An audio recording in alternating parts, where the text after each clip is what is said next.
All right, let's get right into it. The version 4.2 update, which drops January 6th, is not just some small patch. No way.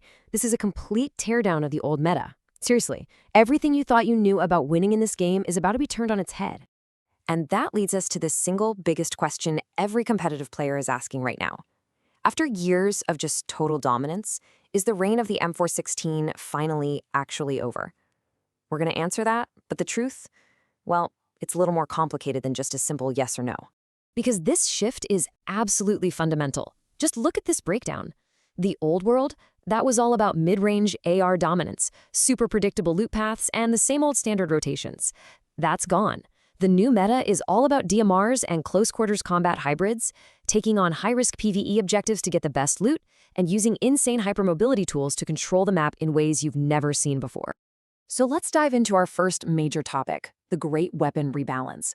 And look, we're not just talking about feel here, we are breaking down the hard data. The numbers do not lie. It all really started back in the 4.1 update, which kind of set the stage for all this. Assault rifles got hit with a major nerf, a 10 to 15% reduction in both damage and velocity for any shots past 75 to 100 meters. You know that mid-range spraydown you've been relying on for years? Yeah, it's pretty much gone. And what took its place? Well, this massive buff to DMRs. We're talking weapons like the Mini 14 and the SKS, getting a staggering 70% increase in stability. That means they are laser accurate, rapid-fire machines that can just pick players apart at the exact ranges where ARs are now failing. But ARs aren't totally dead. They've just got a new job. For close-quarters combat, the AKM, M762, Ace-32, and the Honey Badger all got a flat +2 base damage increase. This makes them absolute monsters up close, shifting their entire role from an all-rounder to a CQC specialist. Okay, now take a look at these stats, because they really show you the new power dynamic. The Groza, no surprise, is still an S-tier beast up close with a crazy 600 DPS. The M416, still a very solid A-tier weapon. But check out the AKM. That +2 damage buff pushes its DPS up to around 490, making it a top-tier choice. And the Mini 14?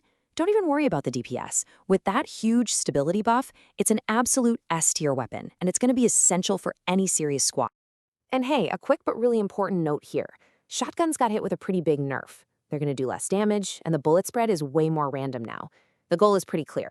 They want to stop people from getting lucky with panic shots up close and instead reward the precise aim you need with those newly buffed CQC ARs like the AKM.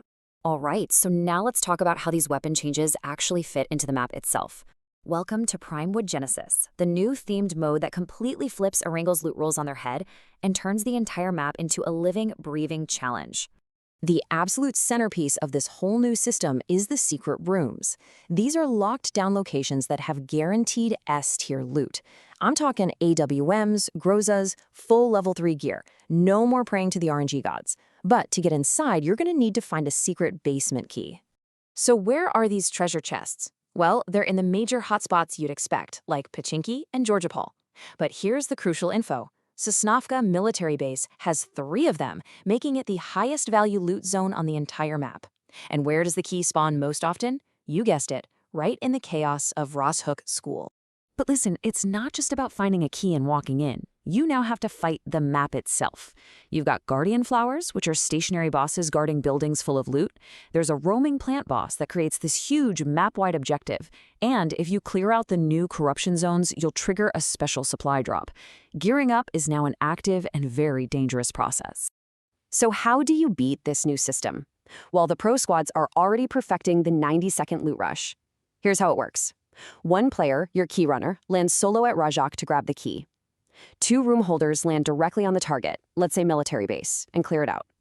Your flex support lands somewhere in between to provide backup. Once the key is secure, the runner shows up, unlocks the door, and boom, your entire squad is kitted out with top-tier gear in less than 2 minutes. And this right here perfectly illustrates the new decision-making you've got to do. As you can see from this chart, hitting military base is a 9 out of 10 risk, but it is a perfect 10 out of 10 reward. Pachinki is almost as dangerous and almost as rewarding. If you want to play it safer, sure, you can go to Novorepnoy, but the risk and the reward are both way, way lower. Your drop strategy has never mattered more. But it's not just about the weapons and the loot. If you want to win in this new war, you have to master a whole new arsenal of tools. Let's break down the new mobility and mechanics because they are wild. First up, your new ride, the Bramblewood Scorpion. You summon this thing with a special item, and its abilities are just insane. The burrow ability lets you travel underground at a blistering 72 kilometers per hour, making your rotation safer than ever. It also has a powerful melee claw combo and a ranged spike attack. This thing is a total game changer for both movement and aggression. Now this is one of the most unique mechanics I have ever seen in a game. It's called the Lumina Fruit Bud. You plant this item in one match. If you can actually remember that spot and get back to it in your next game, it will have grown into full level 3 gear and an airdrop weapon. This rewards insane map knowledge and consistency from game to game. And there's even more. The Flower Wing is a new glider for super fast, aggressive repositions. The Lashing Vine is a mobile tool you can just send out to scout open areas. There's another new rideable creature, the Guardian Deer, for quick rotations. And there's even a themed honey badger that gives you a little bit of health and energy back after every single elimination, which just rewards that aggressive playstyle. On top of all this brand new stuff, the developers also polish the core gameplay. Cooperative climbing is huge, letting you boost teammates over high walls. Prone movement is now a smooth 360 degrees. You can throw multiple grenades way more easily now, and you can finally squad up directly in the training grounds to practice with your team. These are all fantastic quality of life updates. Okay, we've covered the weapons, we've covered the map, and we've covered all the new tools. So let's put it all together into what you really care about. What is the new S-tier loadout, and how do you actually win in 4.2?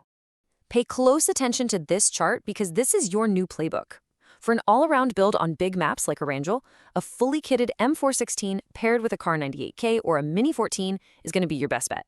That exact combo saw an 80% usage rate in recent pro finals. For aggressive CQC fights on smaller maps, you want the Groza or that buffed AKM paired with a fast-firing SMG. And for Miramar, it's still all about long-range dominance with a sniper and a DP-28. So look, the most important takeaway is this. The age of lazy AR sprays is over. This update is kicking off a brand new era where precision with your DMR, smart strategy around the new objectives, and adapting on the fly with these new mobility tools, that's what's going to win you the chicken dinner. With a completely new Erangel, all these weapon changes, and the new tools, the strategic possibilities are just endless. So I've got to ask you, what loadout are you going to be running to dominate in this new meta? Drop your ideal setup in the comments below. I really want to see what you guys are cooking up. And of course, if you want to stay ahead of every single meta shift and keep racking up those wins, make sure you hit that subscribe button. Thanks for tuning in.